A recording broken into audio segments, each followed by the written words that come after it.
Hello, and welcome to Separate Path Ministries. My name is Robert. Have you ever been asked the question, how many people have you saved? I know I have. My answer, and it should be the answer of anyone, is none. I don't have the power to save anyone, and neither does anyone else. Only Christ can save. I think the intent and the reword of the question is, how many people have you led to Christ? My answer, and should be the answer of anyone, is I don't know. Let me give an analogy, true story. I have some property a couple of thousand miles away. I went and cleared it and threw a lot of seeds on it and left. I had no idea if any or how many of the seeds came up or when. Some months later, a neighbor sent me a picture of the property. I did not recognize it. It was so full of new growth that much of the property appeared not walkable. We sow the seeds of Christ. We may not know if any, or how many, or when they will sprout. An example. When I was 6 or 7 years old, I had a neighbor across the street where I go over to play. One day he asked me, "Where is it you're always going on Sunday mornings?" Before I could even open my mouth, his father answered, "Someplace you don't." Of course, I did tell him where I went.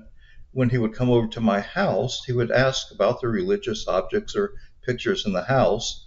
They were good starters into witness as they sparked interest and curiosity. One hurdle had been cleared. They moved away and never had any further contact. I don't know if he ever came to Christ or not. But perhaps the seed was sown maybe 20 years, 30 years later. There might have been an event in his life that caused him to remember, act upon what his childhood friend did and why. The seed was no longer dormant, but I will never know.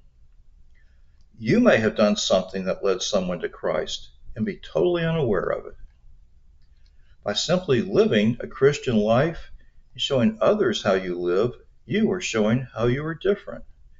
You are showing what a life glorifying Christ is like, and others you come into contact with can see it, want to do it.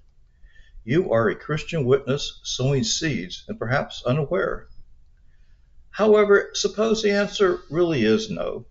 You never led anyone to Christ. Does that mean you are a failure as a Christian? Does that mean you won't share in Christ's rewards? Absolutely not. Let's take an example from the business world. Any human resources director will tell you that it is more difficult to retain employees than to recruit them. This is where failures exist. Individuals or churches may be very successful in leading people to Christ. Then what? Do they become like the seed in the parable of the sower, where the seed sprouts but is not nourished and dries up? For those who just accepted Christ, the journey has just begun. They are baby Christians, or as Apostle John termed, little children. They need support and nourishing to more fully mature in faith. You can help them through Christian fellowship, teaching, working with them, and by living a Christian life so they can see what one is like. Then there might be the mature Christian who has stagnated in their growth in faith. It has plateaued or even regressed. You can help them rejuvenate it and once again experience the joy of Christ. However, never feel guilty if someone is pressuring you to come up with numbers. There are many ways of Christian service and use of your spiritual gifts are given especially to you that do not involve overt evangelizing. It is only one of many gifts. Your salvation does not depend on your works or how many people you bring to Christ. The question is sometimes asked, what is the most important purpose of the church? Many will instantly answer, to bring people to Christ. That is an important purpose, but the most important purpose is to glorify Christ. Do that, and the priorities are straight. It will then be set for effective service.